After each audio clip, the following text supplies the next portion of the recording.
teman-teman, perkenalkan nama saya Putri Cecilia Muhammad dengan NIM 532422029. Saya mahasiswa aktif Universitas Negeri Gorontalo, Fakultas Teknik, jurusan Teknik Informatika, Prodi Pendidikan Teknologi Informasi. Di sini saya akan melakukan proses pengajaran kepada siswa SMP kelas 8 dengan mata pelajaran pengantar teknologi informasi. Bye-bye, selamat menyaksikan. Do you wanna know? Well, I've been thinking about you, and I think I have to listen, because the sun is up, it's a beautiful day. My beginning will be as bright as the sun. Come, won't you come along? And it feels so bright, it's like luck is raining on me. Go and follow your heart, doesn't matter how far. There is so much love to give, something's telling me this time. Baby, baby, now I know. Baby, baby, gotta go. There is so much love to give. Assalamualaikum warahmatullahi wabarakatuh.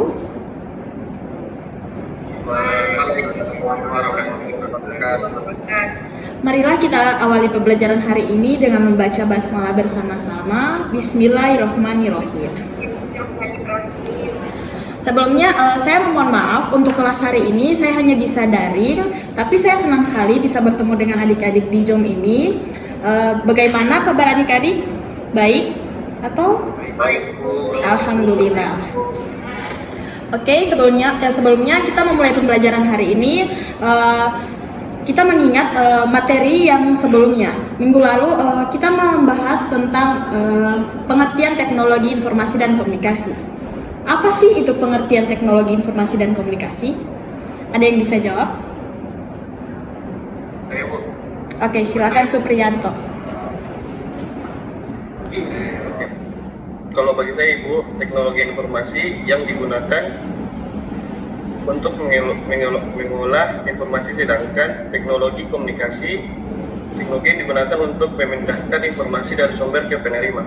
Oke, terima kasih Supriyanto. Jadi teknologi dan informasi dan komunikasi adalah istilah yang merujuk pada segala bentuk teknologi yang digunakan untuk mengumpulkan, menyimpan, mengelola, dan mentransmisikan informasi secara elektronik.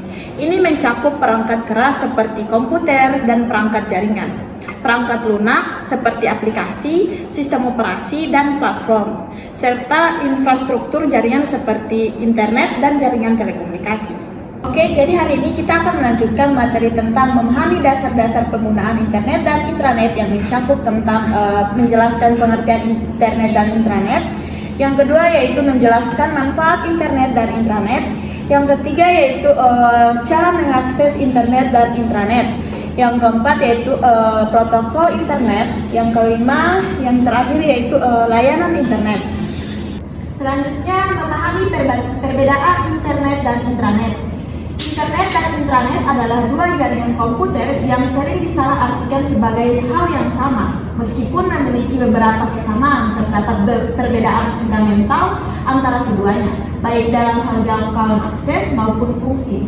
Internet merupakan jaringan global yang menghubungkan miliaran komputer di seluruh dunia. Jaringan ini bersifat publik dan dapat diakses oleh siapa saja yang memiliki koneksi internet. Internet dapat menyediakan berbagai informasi dan layanan. Terus ada intranet. Di sisi lain, jaringan privat yang hanya dapat diakses oleh anggota organisasi tertentu seperti karyawan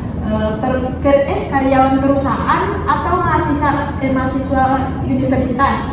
Jaringan ini biasanya digunakan untuk berbagi informasi, terus komunikasi internal. Di berbagi informasi internal dapat menyimpan dokumen perusahaan, kebijakan, pengumuman, dan informasi penting lainnya yang dapat dibagikan secara aman di dalam internet. Terus ada komunikasi internal. Internet menyediakan platform untuk komunikasi antara karyawan seperti email internal, forum diskusi, dan instan messaging. Internet juga menyediakan berbagai informasi dan layanan seperti situs web. Berbagai macam informasi bisa diakses melalui situs web. mulai dari berita, edukasi, hiburan, hingga e-commerce. Terus ada email, layanan komunikasi elektronik untuk mengirim dan menerima pesan. Terus ada mesin pencari, bisa membantu pengguna menemukan informasi yang mereka cari di internet. Terus ada manfaat internet dan intranet. Internet bisa mengakses informasi. Internet menyediakan akses ke informasi yang luas dan beragam di seluruh dunia. Terus komunikasi. Internet memungkinkan komunikasi dengan orang lain di seluruh dunia melalui email, media sosial, platform online lainnya. Terus ada di bidang pendidikan.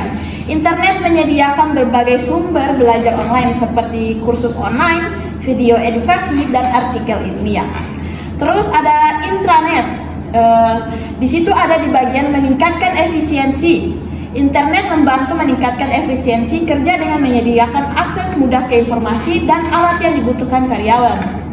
Terus ada di bidang meningkatkan komunikasi. Intranet memfasilitasi komunikasi di internal yang lebih baik antara karyawan. Terus ada meningkatkan kolaborasi. Internet memungkinkan kolaborasi yang lebih efektif antara tim dalam mengerjakan proyek. Terus ada internet. Akses internet dapat dilakukan melalui berbagai perangkat seperti komputer, laptop, smartphone, dan tablet. Koneksi internet dapat diperoleh dari provider internet dengan berlangganan paket data. Kalau intranet, itu akses intranet biasanya dibatasi untuk perangkat dan lokasi tertentu. Akses dapat dilakukan dengan menggunakan username dan password yang disediakan oleh organisasi. Jadi intranet itu hanya bisa digunakan oleh organisasi-organisasi saja atau universitas saja yang bisa digunakan. Terus ada protokol internet. Protokol internet adalah aturan yang mengatur komunikasi data di internet dan intranet. Protokol yang paling umum digunakan adalah Transmission Control Protocol atau Internet Protocol. Protokol ini memastikan data terkirim dengan aman dan terarah dengan benar. Selanjutnya yaitu layanan internet. Layanan internet terdapat berbagai jenis layanan internet yang tersedia seperti dial-up, koneksi internet melalui jaringan telepon. DSL, koneksi internet melalui jaringan telepon kabel. Kabel, koneksi internet melalui kabel fiber optik atau koaksial. Terus ada satelit, koneksi internet melalui satelit. Terus ada nirkabel, koneksi internet melalui wifi atau mobile data. Selanjutnya saya akan masuk ke sesi evaluasi. Di sini saya akan memberikan kalian 3 pertanyaan dalam waktu 5 menit. Terus pertanyaan yang pertama yaitu bagaimana protokol internet TCP/IP berperan dalam memastikan pengiriman data yang aman dan terarah di internet atau intranet. Yang kedua yaitu selain manfaat yang disebutkan, adakah kelemahan atau resiko yang perlu diperlihatkan saat pengguna internet? Terus yang ketiga, apakah ada perbedaan mendasar dalam kecepatan internet dan intranet? Jika ya, faktor apa yang mempengaruhi perbedaan tersebut?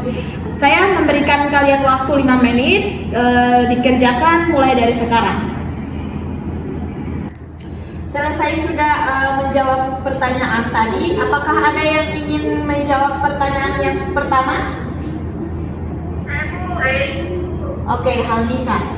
Soalnya yaitu bagaimana protokol internet TCP/IP berperan dalam memastikan pengiriman data yang aman dan terarah di internet dan intranet. Oke, silakan Haldisa. Jadi TCP/IP atau Transmission Control Protocol, Internet Protocol merupakan kumpulan protokol yang mengatur komunikasi data di internet dan intranet. Protokol ini berperan penting dalam memastikan pengiriman data yang aman dan terarah dengan cara berikut, yaitu 1. Membagi data menjadi paket-paket kecil, 2. Menentukan rute pengiriman, 3. Pengiriman paket secara berurutan, 4. Pengendalian kesalahan, dan yang terakhir pengaturan angka data. Dengan cara-cara tersebut, TCP/IP memastikan data terkirim dengan aman, terarah, dan bebas dari kesalahan, baik terima kasih Halgisa. Selanjutnya pertanyaan yang kedua. Soalnya yaitu selain manfaat yang disebutkan, adakah kelemahan atau risiko yang perlu diperhatikan saat menggunakan internet? Ada yang bisa menjawab? Saya. Oke, silakan Rahmat. Jadi saya lupa yang disebutkan ada kelemahan atau risiko yang perlu diperhatikan menggunakan internet. Pertama itu di keamanan. Internet rentan terhadap serangan cyber seperti malware, phishing, dan hacking. Pengguna perlu berhati-hati dan menggunakan langkah-langkah keamanan yang tepat untuk melindungi data dan perangkat mereka. Selanjutnya dampaknya negatif. Internet berisi berbagai macam konten, termasuk konten negatif seperti pornografi, kekerasan, dan ujaran kebencian.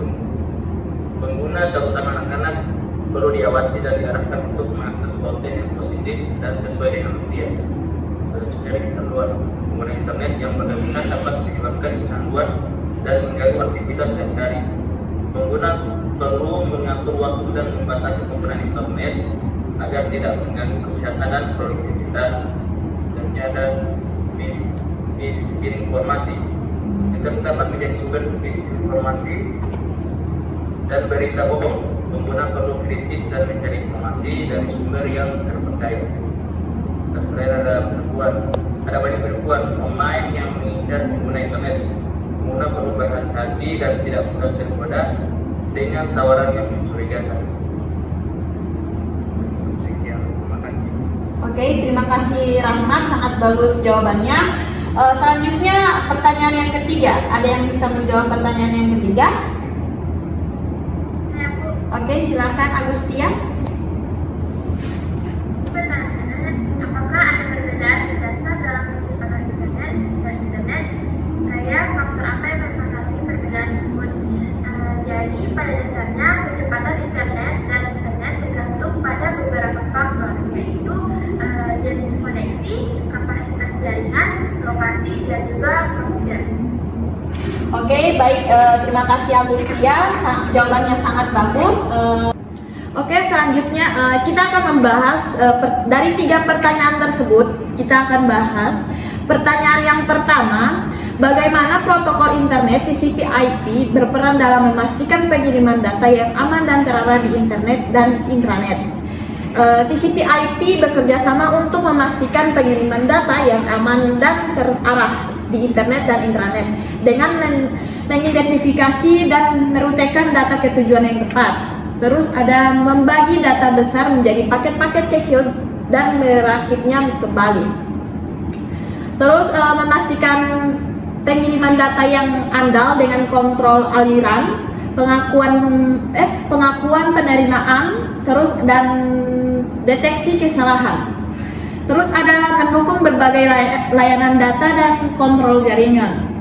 Terus ada melindungi data dari akses dan modifikasi yang tidak sah dengan enkripsi dan autentikasi. Protokol-protokol ini bekerja sama secara mulus untuk memastikan kelancaran dan keamanan komunikasi data di seluruh jaringan. Apakah kalian sudah paham? Paham, Bu. Oke. Untuk pertanyaan yang kedua, soalnya selain manfaat apa yang disebutkan, adakah kelemahan atau resiko yang perlu diperhatikan saat menggunakan internet? Saya memiliki tips untuk menggunakan internet dengan aman dan bertanggung jawab. Yang pertama yaitu ajarkan anak-anak tentang keamanan internet. Terus kedua, gunakan kontrol dari orang tua. Terus yang ketiga ada berhati-hatilah dengan apa yang Anda bagikan di online. Jadi kita tidak bisa sembarangan membagikan apa yang tidak sepatut kita bagikan. Terus ada gunakan kata sandi yang kuat dan unik. Terus ada hati-hati terhadap penipuan online. Terus perbarui perangkat lunak Anda. Dan yang terakhir, gunakan antivirus dan firewall. Terus pertanyaan yang ketiga yaitu apakah ada perbedaan mendasar dalam kecepatan internet dan intranet? Jika ada, faktor apa yang mempengaruhi perbedaan tersebut? Kecepatan internet dan intranet dipengaruhi oleh berbagai faktor seperti kapasitas bandwidth, infrastruktur, trafik, prioritas, perangkat keras, perangkat lunak, dan gangguan eksternal.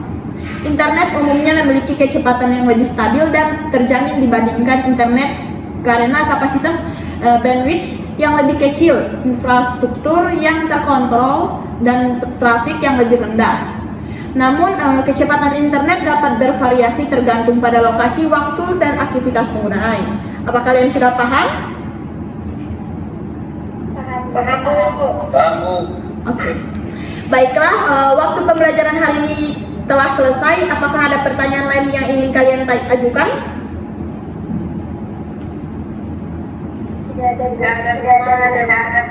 Oke. Baik, karena sudah tidak ada lagi yang ingin kalian tanyakan, terima kasih atas perhatian kalian semua. Sampai jumpa di pertemuan selanjutnya. Wabillahi taufiq wal hidayah. Wassalamualaikum warahmatullahi wabarakatuh. Something's telling me